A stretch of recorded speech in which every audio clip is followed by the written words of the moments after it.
انا بالشقه بعد البنايه عم تولع. بشيل من هون. يا الله يا الله ما يكون في حدا صاير شيء يا رب.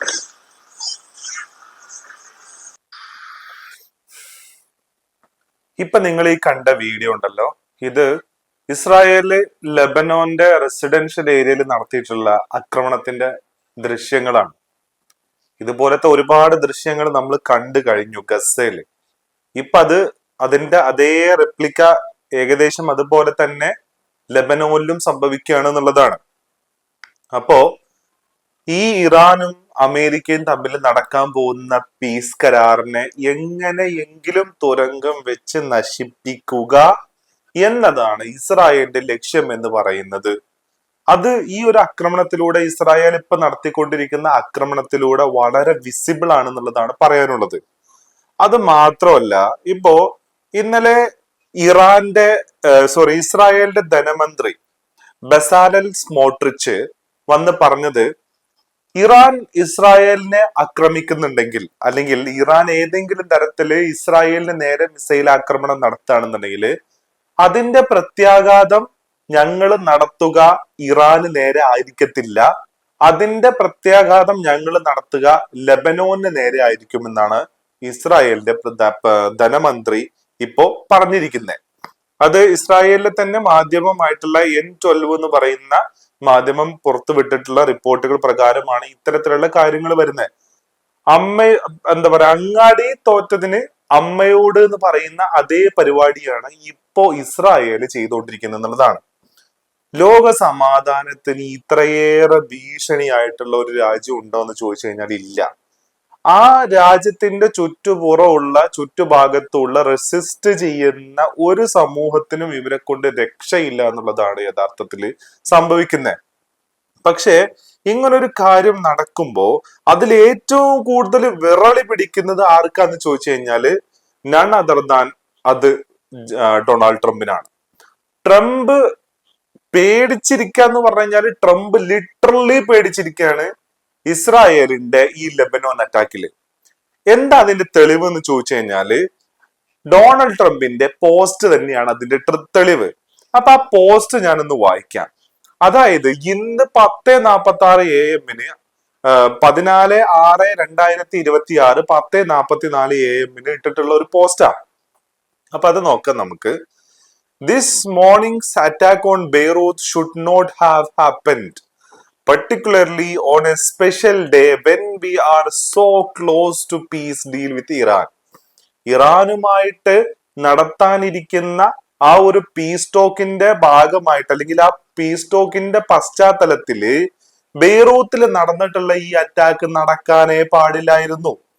Israel has the right to defend itself against the threat, but the attack it was responding to was very small and meaningless. Nobody was hurt, injured or killed and should not disrupt this important process. ഇവിടെയാണ് ട്രംപിന്റെ ഇരട്ടത്താപ്പും പേടിയും വെളിപ്പെടുന്നത്. എന്താ ആദ്യം പറഞ്ഞേ? ഈ attack നടക്കാൻ പാടില്ലായിരുന്നു, പ്രത്യേകിച്ച് ഇമ്പോർട്ടന്റ് ആയിട്ടുള്ള ഒരു കാര്യം നടക്കാൻ പോകുമ്പോ എന്നുള്ളതാണ്. എന്നിട്ട് പറയുന്നത് എന്താണ്? ഇസ്രായേലിന് അവരുടെ ത്രെട്ടിനെതിരെ നിൽക്കാനും അതേപോലെ തന്നെ ഈ റൈറ്റ് ഉണ്ട്. അതേപോലെ തന്നെ ഈ അറ്റാക്കില് ആരെങ്കിലും കൊല്ലപ്പെടുകയോ ആർക്കെങ്കിലും ഇഞ്ചുറി ഉണ്ടാവുകയോ ആർക്കെങ്കിലും ഏതെങ്കിലും തരത്തിലുള്ള വേദന ഉണ്ടാവുകയോ ചെയ്തിട്ടില്ല എന്നുള്ളതാണ്. നമ്മൾ നേരത്തെ കണ്ട വീഡിയോയും ഡൊണാൾഡ് ട്രംപിന്റെ ഇപ്പത്തെ ഈ പോസ്റ്റും കൂടെ ഒന്ന് കമ്പയർ ചെയ്ത് നോക്കുമ്പോ വേദന ഉണ്ടായോ, ഇഞ്ചുറി ഉണ്ടായോ, ആളുകൾക്ക് ബുദ്ധിമുട്ടുണ്ടായോ എന്ന് നോക്കിക്കഴിഞ്ഞു കഴിഞ്ഞാല് ഇല്ല എന്ന് പറയണമെന്നുണ്ടെങ്കിൽ കണ്ണു അടിച്ചു പോയിരിക്കണം, ചെവി അടിച്ചു പോയിരിക്കണം എന്നുള്ളതാണ്. എന്നിട്ട് പിന്നെന്താ പറയുന്നത്? We are very close to a deal that will bring peace to the region, including to the Lebanon, and Charles said should stand down. അതായത് എന്താ പറയുന്ന, ലെബനോനും കൂടെ ഉപകാരപ്രദമാവുന്ന, ലെബനോനും കൂടെ സമാധാനം കിട്ടുന്ന ഉടമ്പടിയാണെന്നുള്ളത്. എന്ത് തേങ്ങയാണ് സത്യത്തിൽ ഇറാനും ഇസ്രായേലും തമ്മിൽ, ഇറാനും അമേരിക്കയും തമ്മിലുള്ള ഉടമ്പടിയിൽ ഈ ലെബനോനും ഇസ്രായേലും തമ്മിലുള്ള ഇഷ്യൂനെ എങ്ങനെ കണക്ട് ചെയ്തു വരുന്നു എന്നുള്ളതിന് എന്നും തെളിവില്ല. ആ ഇതിനെ തുരങ്കം വെക്കാൻ വേണ്ടിയിട്ട് ഇസ്രായേൽ പരക്കെ ലെബനോനിലെ ആക്രമണം നടത്തിക്കൊണ്ടിരിക്കുന്ന പശ്ചാത്തലവും കൂടിയാണ്. എന്നിട്ടാണ് ഈ വാ തുറന്നിട്ടുള്ള വിടുവായുത്തം എന്ന് തന്നെ അതിന് പറയണം എന്നുള്ളതാണ്. പിന്നെ പറയുന്നുണ്ട് there should no more attacks by the Israel anywhere in Lebanon, but there should also be no more attack by any other party, including Hezbollah against Israel. അതായത് ഇനി ആരും അറ്റാക്ക് ചെയ്യാൻ പാടില്ല, ഇസ്രായേല് ലെബനോനെ അറ്റാക്ക് ചെയ്യാൻ പാടില്ല, അതേപോലെ തന്നെ ഹിസ്ബുള്ള ആരെ അറ്റാക്ക് ചെയ്യാൻ പാടില്ല, ഇസ്രായേലിനെ അറ്റാക്ക് ചെയ്യാൻ പാടില്ല. അങ്ങനെ അറ്റാക്ക് ചെയ്യപ്പെടാൻ പാടില്ല എന്നുണ്ടെങ്കിൽ എന്ത് ചെയ്യണം? ഈ പറയുന്ന ലെബനോന്റെ സൗത്ത് ലെബനോനിൽ കൈയേറിയിരിക്കുന്ന ഗ്രാമങ്ങളടക്കം കൈയടക്കി വെച്ചിരിക്കുന്ന ഇസ്രായേലി ആർമി എന്താവണം? അവിടുന്ന് പുറത്തു പോകണം. അവിടുന്ന് പുറത്തു പോയി ഇസ്രായേലിന്റെ അതിർത്തികൾക്കുള്ളിലേക്ക് അവർ പ്രവേശിക്കണം. അവര് പ്രവേശിക്കുന്നില്ല എന്നുണ്ടെങ്കിൽ എക്സ്റ്റേണൽ ത്രെട്ട് ആയിട്ട് തന്നെയായിരിക്കും ഇവർ കാണാൻ. അവർക്കെതിരെയുള്ള ചെറുത്തുനിൽപ്പും റെസിസ്റ്റൻസും നടന്നുകൊണ്ടേയിരിക്കും.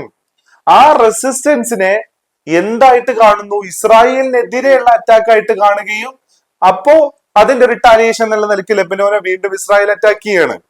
കുഴപ്പമില്ല, തരക്കേടില്ല. അല്ലെങ്കിൽ ഇസ്രായേലിന്റെ അതിർത്തികൾക്കുള്ളിൽ, ഇസ്രായേലിന്റെ അതിർത്തികൾ കടന്ന്, ലെബനോന്റെ അതിർത്തി കടന്ന് ഇസ്രായേലിന്റെ ഉള്ളിലാണ് ഹിസ്ബുള്ള ഈ അറ്റാക്ക് നടത്തുന്നത് എന്നെങ്കിൽ ഇസ്രായേലിന് എഗെയിൻസ്റ്റ് ആയിട്ടുള്ള അറ്റാക്ക് ആയിട്ട് അതിനെ റീഡ് ചെയ്യുകയും ചെയ്യാം.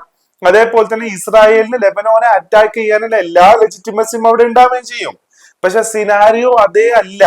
സിനാരിയോ എന്ന് പറയുന്നത് യഥാർത്ഥത്തില് ലെബനോനിലേക്ക് ഈ കയറിപ്പോയിരിക്കുന്ന, ലെബനോൻ കൈയടക്കി വെച്ചിരിക്കുന്ന ഇസ്രായേൽ സൈന്യം, ലെബനോന്റെ സൗത്ത് ഏരിയകൾ കൈയടക്കി വെച്ചിരിക്കുന്ന ഇസ്രായേൽ സൈന്യത്തിനെതിരെയാണ് യഥാർത്ഥത്തില് റെസിസ്റ്റൻസും അറ്റാക്കും നടന്നുകൊണ്ടിരിക്കുന്നത്.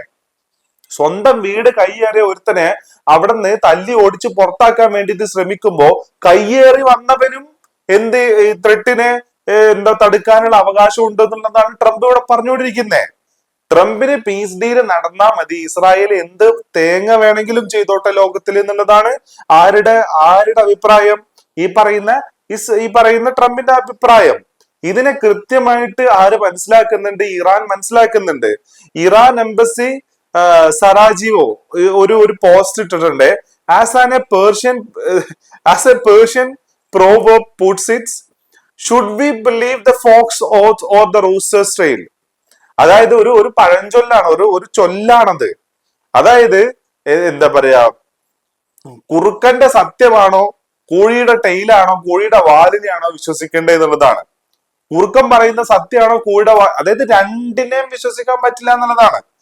ട്രംപിന്റെ ഈ പോസ്റ്റ് ഷെയർ ചെയ്തിട്ടാണ് അവർ ഈ ഒരു കാര്യം പറയുന്നത്. അപ്പൊ ഇങ്ങനെയാണ് കാര്യങ്ങൾ നടന്നുകൊണ്ടിരിക്കുന്നത് എന്നുള്ളത്. ലോകത്തില് ഈ ത്രെട്ടും ഈ പ്രശ്നം ഉണ്ടാകുമ്പോഴൊക്കെ ഒറ്റ കാരണമേ ഉള്ളൂ. മൂല കാരണം എന്ന് പറയുന്നത് ഇസ്രായേലാണ് എന്നുള്ളതാണ്.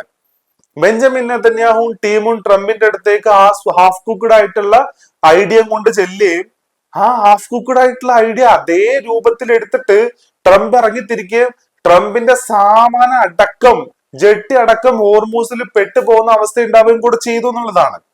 അതിന്റെ ഭാഗവാക്കായിട്ട് അതിന്റെ ബാക്കിയാണ് ഇപ്പൊ നടന്നുകൊണ്ടിരിക്കുന്നത്.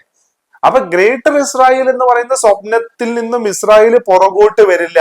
ആ സ്വപ്നം നടപ്പിലാവണമെന്നുണ്ടെങ്കിൽ ഈ പറയുന്ന മിഡിൽ ഈസ്റ്റുമായി ഏരിയയും കയോട്ടിക് ആയിട്ട് നിലനിർത്തിയേ പറ്റൂ ഇസ്രായേലിന്.